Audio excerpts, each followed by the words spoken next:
Assalamualaikum warahmatullahi wabarakatuh. Berjumpa kembali di channel ini. Semoga adik-adik sekalian sehat selalu dan tetap semangat walaupun belajarnya dari rumah. Kali ini Bapak akan menyampaikan lanjutan dari gelombang bunyi dan cahaya, khusus gelombang cahaya dan penerapannya. Kali ini kita akan membahas tentang cermin dan lensa. Namun sebelumnya kita lihat dulu tujuan pembelajaran kita. Setelah mengikuti pembelajaran ini, peserta didik diharapkan mampu: 1. Mengidentifikasi karakteristik gelombang cahaya.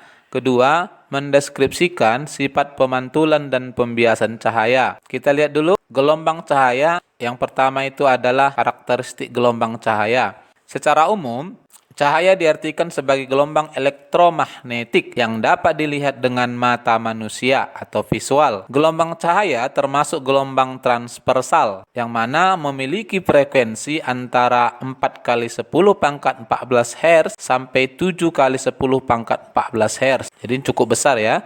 Sementara panjang gelombang cahaya sangat kecil sehingga cahaya itu tampak seperti garis lurus karena panjang gelombangnya dalam satuan nanometer. Nilainya kira-kira perkalian 10 pangkat minus 9 meter. Panjang gelombang cahaya tampak atau kita sebut juga visible light di dalam ruang hampa maupun di udara ini berkisar antara 750 nanometer, ini adalah cahaya merah ya dengan frekuensi rendah, sampai 400 nanometer, inilah cahaya biru dengan frekuensi tinggi. Jadi rentang panjang gelombang inilah yang bisa kita lihat di dalam kehidupan sehari-hari. Kalau kita gambarkan rentangnya menurut gelombang elektromagnetik, maka rentang panjang gelombang yang bisa kita lihat itu adalah seperti gambar ini. Sini dibagi untuk gelombang elektromagnetik. Kemarin di awal sudah kita bahas, ada sinar gamma, sinar X, ultraviolet, inframerah, itu tidak bisa kita lihat. Jadi yang kita lihat ini adalah di antara sinar ultraviolet dengan inframerah yang kita bagi menjadi cahaya tampak. Di sini ada 380 nanometer paling kecilnya, ya ungu, sampai ke merah 750 nanometer. Nah, berdasarkan gambar ini ada dua hal penting yang bisa kita ambil. Yang pertama adalah perbedaan warna cahaya tampak itu menunjukkan perbedaan frekuensi cahaya. Jadi kalau warnanya berbeda, maka frekuensinya juga berbeda. Ini penting ketika mempelajari tentang bintang-bintang. Lalu yang kedua, cahaya putih merupakan gabungan semua frekuensi dalam spektrum atau komponen warna cahaya tampak. Makanya di SMP barangkali kamu pernah mendengar istilah Meiji Kuhibini Wap, merah jingga dan seterusnya. Cahaya sudah dikenal sejak manusia pertama diciptakan, tetapi hanya beberapa orang ilmuwan saja yang memikirkan apa sebenarnya cahaya. Berikut kita akan coba kupas tentang percobaan-percobaan yang dilakukan oleh para ilmuwan terkait dengan cahaya ini ya. Kita akan mulai dari klasik. Yang pertama itu adalah menurut Socrates dan Plato, ini abad ke-5 dan 6 sebelum Masehi. Agar kamu nanti dapat dasarnya, bahwa cahaya merambat dari mata seseorang ke objek sehingga kita dapat melihat objek tersebut. Inilah anggapan awal tentang cahaya. Lalu kemudian Pitagoras, barangkali di matematika juga ada kamu kenal rumus Pitagoras. Beliau berpendapat bahwa cahaya terbentuk dari partikel yang memancar dari objek ke mata. Pada posisi ini, Pitagoras sudah menganggap cahaya itu sebagai partikel. Ketiga, ini sekitar abad ke-4 sebelum Masehi, filosofi Yunani Aristoteles berpendapat bahwa cahaya adalah gelombang seperti gelombang air. Jadi di masa ini cahaya sudah dianggap sebagai gelombang. Nah, yang keempat adalah Leonardo da Vinci. Ini pada tahun 1500-an. Leonardo da Vinci ini terkenal dengan lukisannya ya. Beliau berpendapat bahwa ada kesamaan antara bunyi dan cahaya. Jadi di sini sudah mendekati beberapa karakteristik dari gelombang dibandingkan beliau antara bunyi dan cahaya. Nah, yang berikut menurut fisikawan Inggris Isaac Newton, cahaya terdiri dari partikel-partikel yang sangat kecil dan ringan yang dipancarkan dari sumbernya ke segala arah dengan kecepatan yang sangat tinggi. Pendapat ini dikenal dengan teori emisi. Nah, pada masanya Newton, cahaya itu dipadukan antara teori sebelumnya yang menganggap sebagai partikel, namun di sini beliau mendapatkan bahwa kecepatan yang sangat tinggi. Ini nanti benar kalau kita mempelajari lebih jauh ya. Lalu yang berikut, Fisikawan Belanda ini adalah Christian Huygens berpendapat bahwa cahaya adalah gejala gelombang, sama seperti halnya bunyi. Cahaya merambat dengan perantaraan gelombang. Sebagai medium perambatan bukan udara, melainkan zat hipotetik yang disebut ether. Pendapat Huygens dikenal sebagai teori gelombang. Ini akan kita kupas lebih jauh di kelas 12 nanti. Hipotesis adanya ether, yaitu pendapat dari Christian Huygens ya. Dan yang terakhir adalah Max Planck. Ini adalah cikal bakal lahirnya fisika modern. Beliau berpendapat bahwa cahaya terdiri dari paket-paket energi yang disebut kuanta. Kuantum energi cahaya disebutnya adalah foton. Dan pendapat inilah kita kenal sebagai teori kuantum cahaya. Ini banyak sekali manfaatnya setelah munculnya teori Max Planck ini ya. Salah satunya adalah bisa ditemukannya pembangkit listrik tenaga surya karena menganggap cahaya itu adalah paket-paket energi. Itulah dasarnya, kita akan aplikasikan. Yang pertama kita akan lihat pemantulan cahaya, kita mulai dari cermin. Nah, adik-adik sekalian tentu ingat bahwa cermin adalah benda yang permukaannya licin dan mengkilat. Kita coba kupas. Cahaya merupakan gelombang elektromagnetik. Karena merupakan gelombang, maka cahaya dapat mengalami pemantulan ketika cahaya tersebut mengenai permukaan bahan atau gelap tak tembus cahaya yang permukaannya mengkilat. Nah, itu yang kita sebut sebagai cermin ya, yakni benda-benda yang permukaannya licin dan mampu memantulkan cahaya secara sempurna. Dalam sebuah medium yang serba homogen atau sama, cahaya itu merambat secara garis lurus, dan dalam fisika berkas cahayanya kita dapat bedakan atas 3. Yang pertama adalah divergen, ini artinya menyebarkan ya. Ada benda-benda yang bisa menyebarkan, ada sejajar, ada konvergen. Ini nanti kita pakai pada cermin dan lensa.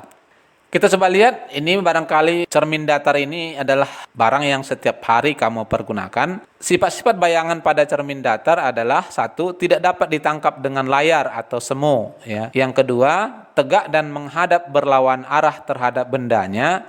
Jadi kalau kita menghadap cermin datar, maka bayangan kita juga menghadap ke kita. Lalu yang menjadi sifat ketiga adalah ukuran bayangan sama besar dengan bendanya. Dan yang terakhir adalah jarak bayangan ke cermin sama dengan jarak benda ke cermin.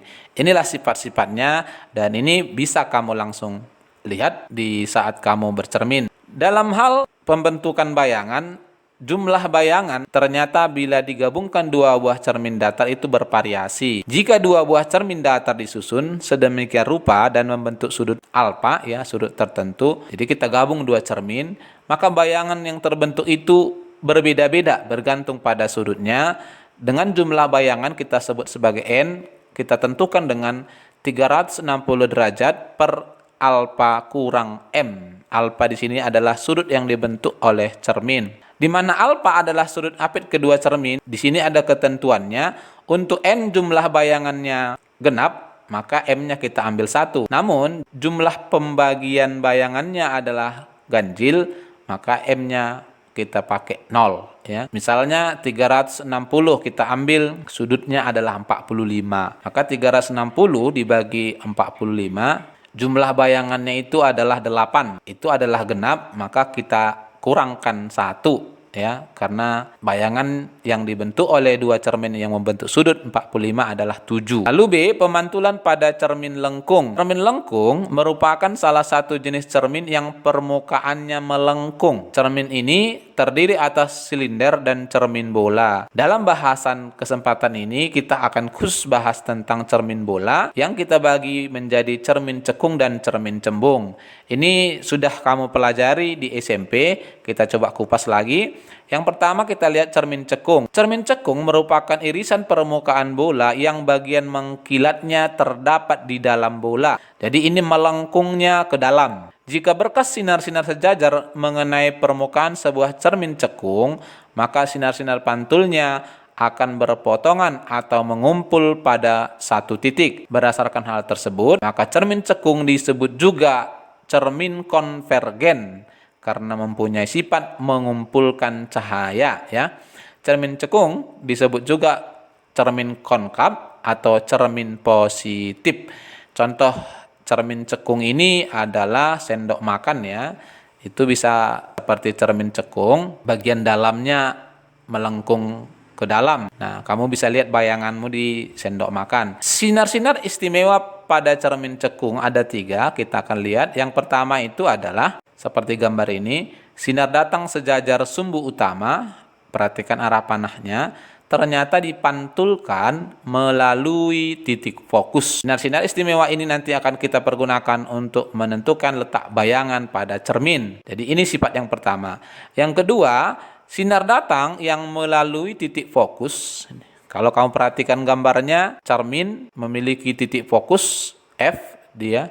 Kemudian M itu adalah jari-jarinya dan O itu adalah pusat cerminnya. Ada sumbu utamanya yang membagi cermin atas 2 bagian. Di sinar yang melewati titik fokus ini, maka sinar pantulnya bisa kamu lihat sejajar sumbu utama. Dan sifat yang ketiga adalah sinar datang yang melalui pusat jari-jari cermin dipantulkan melalui titik itu juga. Inilah 3 sifat dari cermin cekung. Dalam hal ini, letak bayangan suatu benda menggunakan cermin ini adalah terbentuk dari perpotongan 2 sinar pantul. Jadi kita akan butuh 2 sinar pantul agar terbentuk sebuah bayangan benda. Jika sinar pantulnya tidak berpotongan, maka kita akan pakai perpanjangan 2 sinar pantul. Dalam hal ini maksudnya adalah perpanjangan sinar pantulnya. Oke? Nah, kita akan coba aplikasikan sifat-sifat bayangan pada cermin cekung. Kita coba lihat ini. Yang pertama, benda kita letakkan di luar M atau di luar jari-jarinya seperti ini. Kemudian kita pakai 2 sinar datang sejajar sumbu utama dipantulkan melalui fokus. Bisa kamu lihat arah panahnya. Lalu kita pakai sinar kedua, sinar datang yang melalui fokus. Ini harus mengenai bendanya ya. Kemudian dipantulkan sejajar sumbu utama. Perhatikan bahwa sinar pantul pertama dan sinar pantul kedua berpotongan. Perpotongan inilah yang kita sebut sebagai bayangannya. Tampak di gambar bahwa benda itu tegak, bayangannya terbalik. Kemudian tampak juga bayangan lebih kecil dari bendanya. Nah, kalau cermin seperti ini ya, khusus untuk cermin cekung, bayangannya berada di luar dari cerminnya, maka ini sifatnya adalah maya. Lalu yang kedua kita coba lihat bagaimana letak dan sifat bayangan jika bendanya kita letakkan di antara O dan F. Berarti ini adalah di bawah titik fokusnya. Kita pakai 2 sinar. Yang pertama, sinar datang sejajar sumbu utama dipantulkan melalui fokus. Lalu kemudian sifat yang kedua, sinar datang melalui fokus tidak bisa kita pergunakan karena bendanya berada di dalam fokus. Kita ambil sifat yang ketiga, sinar datang yang melalui pusat cermin M akan dipantulkan melalui titik itu juga. Nah, di sini perhatikan sinar pantul pertama dengan sinar pantul kedua tidak berpotongan, maka kita akan pakai perpanjangannya. Kita panjangkan sinar pantul pertama dengan sinar pantul kedua ke belakang. Perpotongan itulah yang kita sebut sebagai letak bayangannya. Tampak di sini bahwa bayangannya bersifat tegak, diperbesar, dan karena di dalam cermin kita sebut maya, ya, sama seperti cermin datar tadi. Lalu yang ketiga, kita coba lihat bayangan bendanya bila benda diletakkan di antara F dengan M. Kita pakai 2 sifat tadi. Sinar datang sejajar sumbu utama dipantulkan melalui fokus. Sinar datang yang melalui fokus dipantulkan sejajar sumbu utama. Nah, tampak di sini bayangannya berada di luar cermin dan terbalik. Lalu sifat yang berikut yang bisa kita lihat adalah diperbesar juga karena di luar sifatnya nyata. Ini adalah sifat dari bayangan di cermin cekung. Lalu kalau kita letakkan bendanya di pusat cerminnya, di titik M, ternyata bayangan yang terbentuk sama besar, terbalik ya. Lalu kalau benda kita letakkan di titik fokus, perhatikan. Nah, kita pakai 2 sinar, sejajar sumbu utama dipantulkan melalui fokus, sinar yang melalui pusat cerminnya, titik M, dipantulkan melalui titik itu juga. Ternyata kedua sinar pantul tidak berpotongan, kita panjangkan sinar pantulnya ke belakang juga tidak berpotongan. Akibatnya adalah untuk benda yang diletakkan di titik fokus, maka bayangannya jatuh di tak terhingga. Ini yang dipergunakan nanti pada teropong ya materi kita bab berikutnya. Jadi tampak di sini tidak ada perpotongan antara sinar pantul 1 dengan sinar pantul 2 atau perpanjangan sinar pantul 1 dengan sinar pantul 2. Contoh aplikasi dari cermin cekung ini adalah kompor surya ya. Ini bisa kita manfaatkan dalam teknologi sebagai penghasil energi yakni kompor surya. Perhatikan di sini sinar matahari kemudian dipantulkan oleh cermin cekung raksasa ini ke kompor ya di dalam rumah. Nah, sinar-sinar yang datang tadi kemudian dikumpulkan karena sifatnya adalah konvergen pada titik fokus atau titik apinya. Semua sinar yang dipantulkan cermin cekung terkumpul pada fokusnya. Jadi titik fokus itu sengaja dirancang tepat berada pada kompor. Akibatnya adalah suhu kompor akan meningkat karena semua cahaya terkumpul di sana. Nah, itulah prinsip dari kompor surya. Lalu yang kedua adalah cermin cembung. Jika berkas sinar-sinar sejajar mengenai permukaan cermin cembung, maka sinar-sinar pantulnya akan menyebar dan seolah-olah berasal dari satu titik. Berdasarkan hal tersebut, maka cermin cembung disebut juga cermin divergen karena mempunyai sifat menyebarkan cahaya. Cermin cembung kita sebut juga sebagai cermin konveks atau cermin negatif. Sinar-sinar istimewanya sama seperti cermin cekung, cembung juga punya 3 sifat sinar istimewa. Yang pertama ini sinar datang sejajar sumbu utama dipantulkan seolah-olah dari titik fokus. Jadi titik fokus cermin cembung itu adalah di dalam cerminnya. Beda dengan cermin cekung tadi. Lalu yang kedua, sinar datang yang datang seolah-olah menuju titik fokus dipantulkan sejajar sumbu utama. Dan yang ketiga, sinar datang yang menuju pusat kelengkungan cermin seolah-olah dipantulkan melalui titik itu juga. Ini 3 sinar istimewa dari cermin cembung yang perlu nanti kita pakai untuk pembentukan bayangannya. Lalu bagaimana pembentukan bayangan pada cermin cembung? Pada cermin cembung, untuk benda yang diletakkan di depan cermin cembung, maka bayangan yang terbentuk adalah bayangan maya, tegak, diperkecil, dan terletak di belakang cermin. Ini sifatnya. Ya, dari sini bisa kita ambil kesimpulan bahwa sifat bayangan yang dihasilkan oleh cermin cembung itu hanya satu, akan selalu bersifat maya, kemudian tegak dan diperkecil. Ini contoh cermin cembungnya adalah kaca spion, selalu sifatnya memperkecil. Bayangan sebuah benda dibentuk dari perpotongan sinar pantul.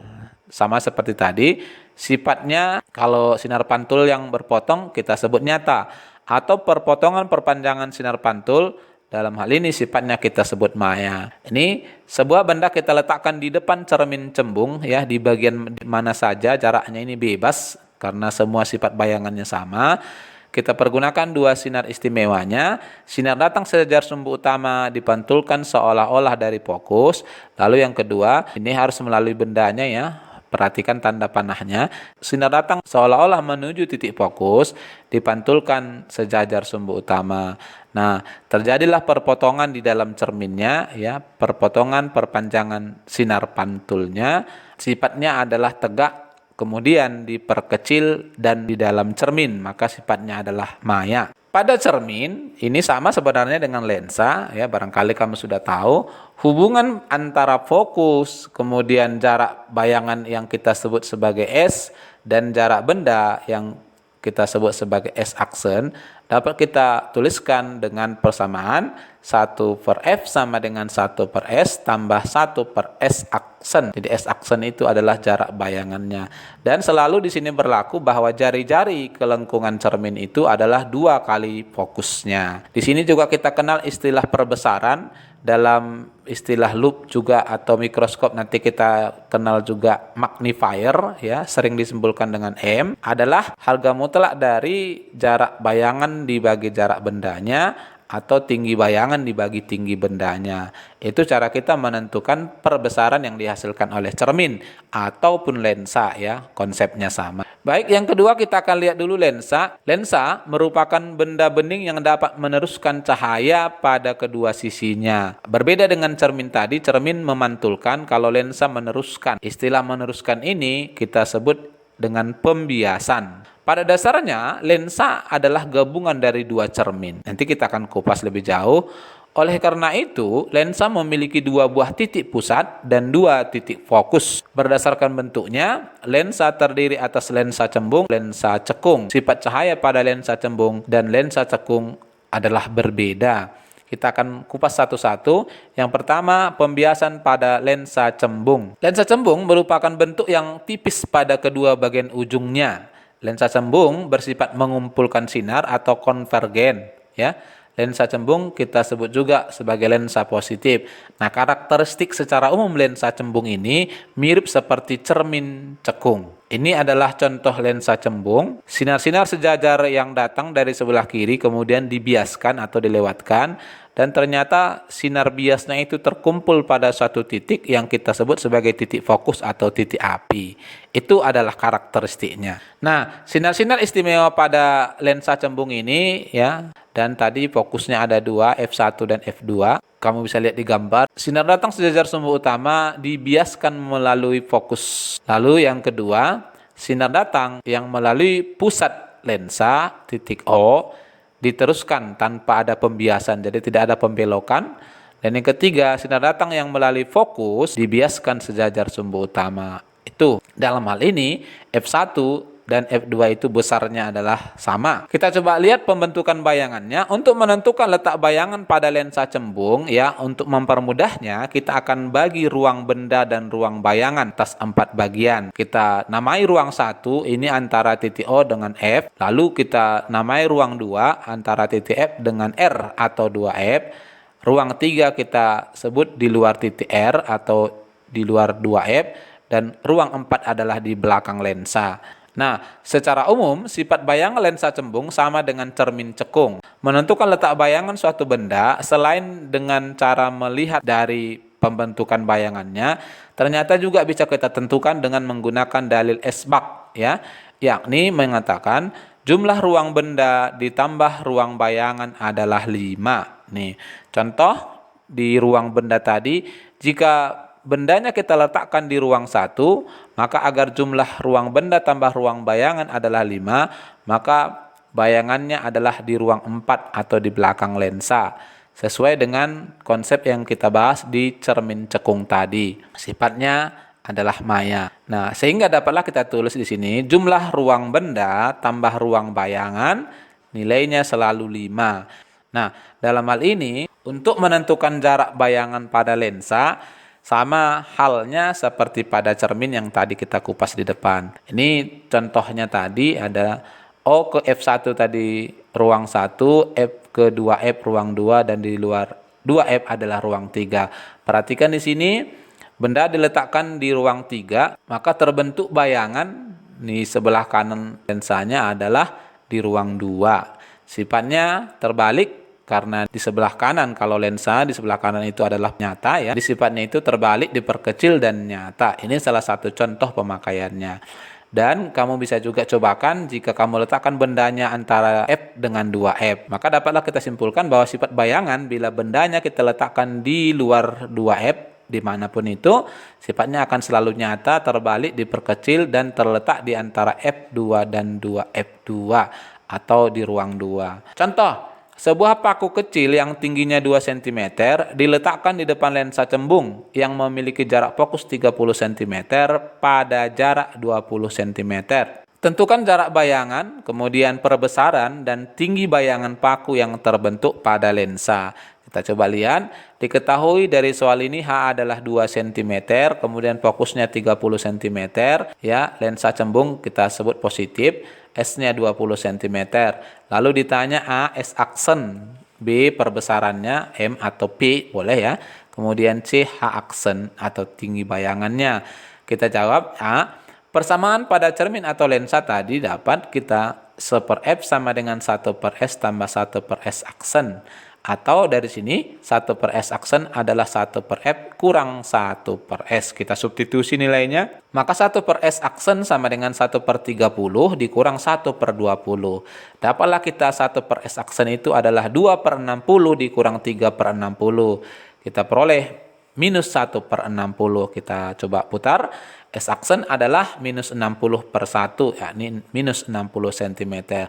Arti minus di sini bahwa bayangannya bersifat maya. Lalu bagian B, perbesaran, tadi kita sudah lihat di depan adalah S aksen per S. Kita harga mutlakkan karena perbesaran itu bernilai positif, sama dengan H aksen per H. Ini adalah persamaan perbesarannya. Maka M dari sini adalah minus 60 per 20. Dapatlah kita perbesarannya 3 kali dari tinggi semula. Lalu tinggi bendanya kita akan pergunakan perbesarannya tadi. Perbesaran adalah H aksen per H. Dari sini kita dapatkan H aksen sama dengan M dikali H. Hasilnya adalah 3 kali 2. Ternyata tinggi bayangannya adalah 6 cm ya, diperbesar. Dengan demikian, maka dapat kita simpulkan bahwa tinggi bayangan paku yang terbentuk adalah 6 cm. Yang berikut kita coba lihat pembiasan pada lensa cekung. Lensa cekung adalah benda bening yang mempunyai bentuk sedemikian rupa sehingga ketebalan bagian tengahnya lebih kecil daripada bagian ujungnya. Lensa cekung kita sebut juga sebagai lensa negatif. Lensa cekung bersifat menyebarkan atau divergen ya. Nah, terkait pemakaian cair ini akan kita bahas di materi alat optik. Kita di sini hanya melihat konsep-konsep dasarnya. Ini adalah peristiwa pembiasan yang terbentuk pada lensa. Ini adalah lensa cekung. Sinar-sinar atau berkas-berkas sinar sejajar yang melewati lensa ternyata dibiaskan itu menyebar. Itu adalah salah satu sifatnya. Dalam menentukan sifat bayangan pada lensa cekung, terdapat sinar-sinar istimewa juga. Sinar-sinar istimewanya, yang pertama, sinar datang sejajar sumbu utama akan dibiaskan seolah-olah berasal dari titik fokus. Lalu yang kedua, sinar yang datang seolah-olah menuju titik fokus dibiaskan sejajar sumbu utama. Dan yang ketiga, sinar yang datang melalui pusat optik lensa tidak dibiaskan. Ini kalau kamu perhatikan adalah sama karakteristiknya dengan cermin cembung ya. Ini adalah gambar dari sinar-sinar istimewanya tadi. Bisa kamu lihat di situ untuk nomor 1, sinar datang sejajar sumbu utama seolah-olah dibiaskan melalui titik fokus. Lalu yang kedua, sinar datang yang menuju titik fokus F1 dibiaskan sejajar sumbu utama. Sifat bayangannya ini kita letakkan benda di ruang 3 di luar 2F. Kita pakai 2 sinar. Yang pertama, sinar datang melalui pusat lensa, pusat optik lensa diteruskan tanpa dibiaskan.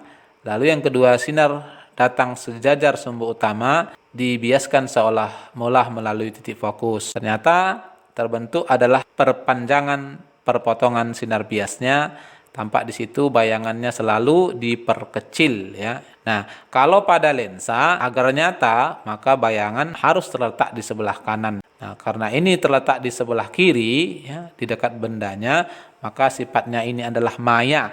Dimanapun nanti kamu letakkan untuk lensa cekung, maka sifat bayangannya selalu diperkecil, tegak dan maya. Itu kesimpulannya. Secara umum, sifat bayangan lensa cekung selalu di mana saja, seperti yang Bapak sampaikan tadi, berapapun jarak bendanya, akan menghasilkan sifat maya, tegak, dan diperkecil. Ini, jadi samalah seperti cermin cembung. Nah, untuk pertemuan ini barangkali sampai di sini. Untuk memperkuat konsep-konsep dan pemahamanmu, ya bisa kamu kerjakan soal-soal latihan di bagian evaluasi bab. Barangkali demikian. Wassalamualaikum warahmatullahi wabarakatuh.